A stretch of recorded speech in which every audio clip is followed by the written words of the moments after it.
Sejumlah tokoh yang tergabung dalam gerakan penegakan kedaulatan rakyat mendesak Presiden Jokowi mundur dari jabatannya. Gerakan ini diisi oleh 9 presidium, diantaranya mantan Ketua Umum Pengurus Pusat Muhammadiyah Din Syamsuddin, serta mantan Menteri Agama RI Fakhrul Razi. Salah satu presidium, Sabriati Aziz, membacakan deklarasi di Gedung Balai Sarbini, Jakarta Pusat pada Selasa 5 Maret. Pembacaan deklarasi juga diikuti oleh para peserta lain yang ikut hadir.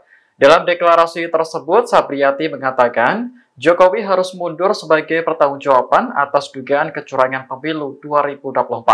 Selain itu, gerakan penegakan kedaulatan rakyat juga menolak hasil pemilu serta mendesak DPR menggunakan hak angket terkait dugaan kecurangan Pilpres. Sabriati menegaskan 3 tuntutan ini dinyatakan dengan penuh kesadaran sebagai bagian dari rakyat Indonesia. Mereka yang tergabung dalam gerakan ini berasal dari berbagai generasi, suku, agama, dan profesi di tanah air. Kami bagian dari rakyat Indonesia menyatakan 3 tuntutan rakyat. Satu, tolak pemilu 2024 yang curang dan brutal. Tolak pemilu 2024 yang curang dan brutal. Dua, DPR RI agar gunakan hak angket. DPR RI agar gunakan hak angket Tentang pemilu Pilpres 2024. tentang pemilu Pilpres 2024. Tiga, Presiden Joko Widodo mundur Presiden Joko Widodo mundur dari jabatannya sebagai Presiden Republik Indonesia dari jabatannya sebagai Presiden Republik Indonesia sebagai pertanggungjawaban atas kejahatan terhadap rakyat dan pengerusakan kedaulatan rakyat yang dilakukannya.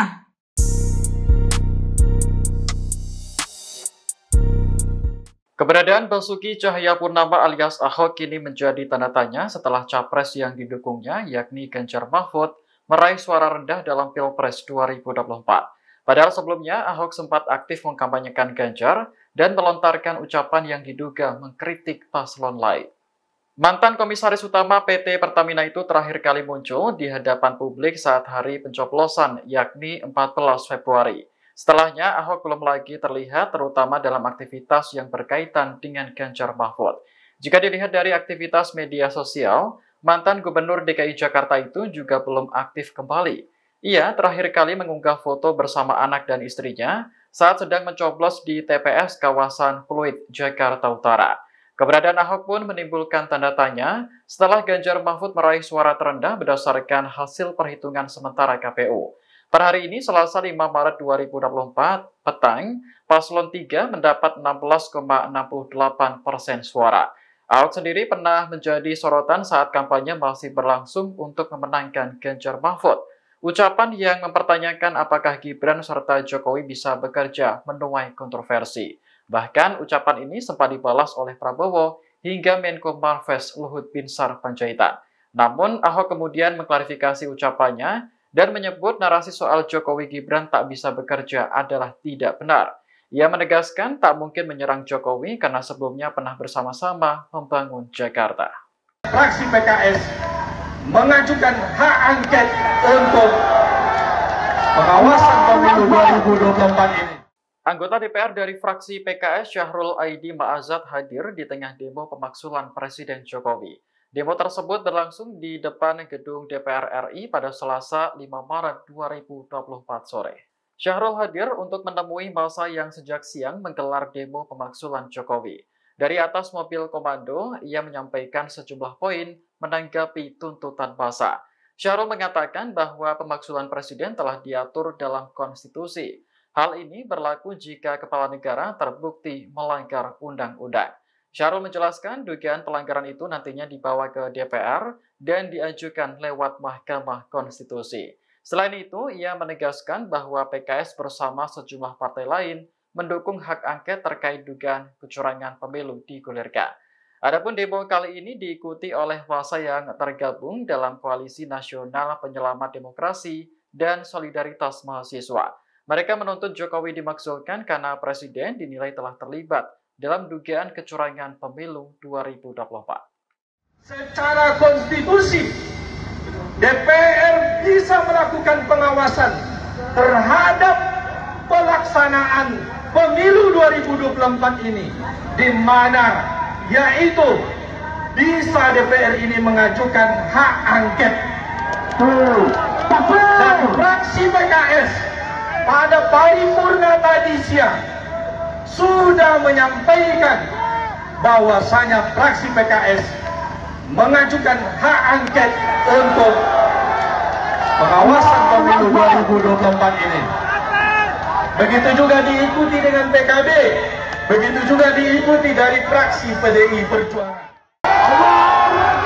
Ayo Bapak-bapak dan Ibu-ibu yang berbahagia. Masa meneriakan takbir ketika anggota DPR dari fraksi PKS Syahrul Aidi Ma'azab menyinggung soal dukungan hak angket digulirkan. Syahrul sendiri hadir di tengah-tengah para pendemo yang menuntut pemakzulan presiden di depan gedung DPR pada Selasa 5 Maret sore.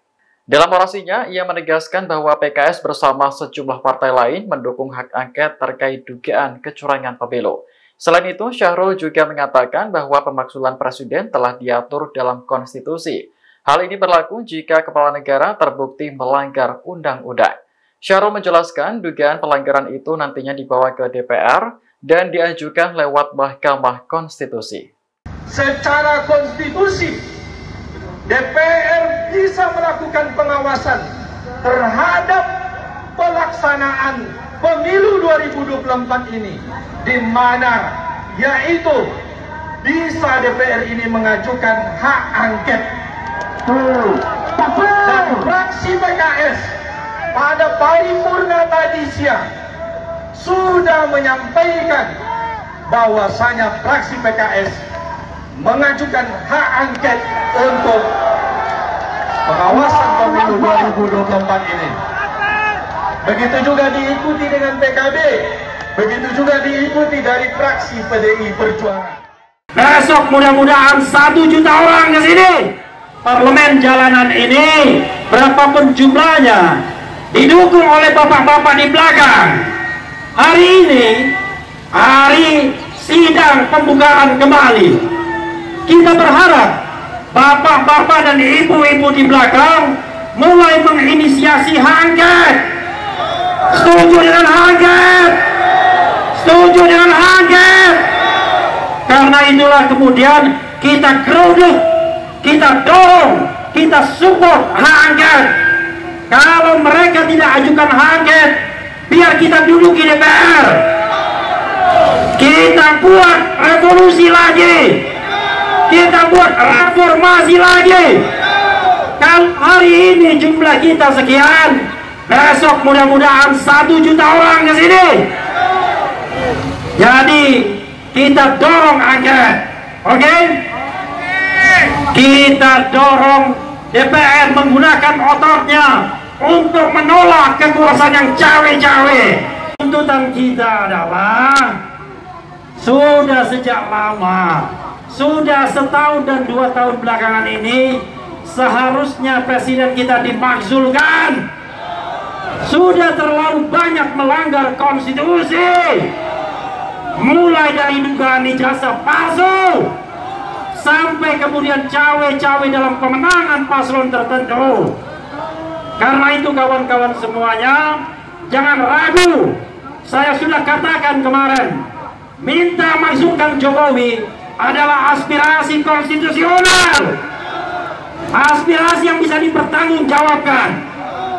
Karena itu sekali lagi saya minta teriakan yang sama-sama ya, makzulkan Jokowi,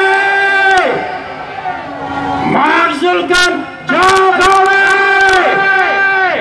Sekali lagi, makzulkan Jokowi. Allahu Akbar. Allahu Akbar. Allahu Akbar. Merdeka. Merdeka. Merdeka.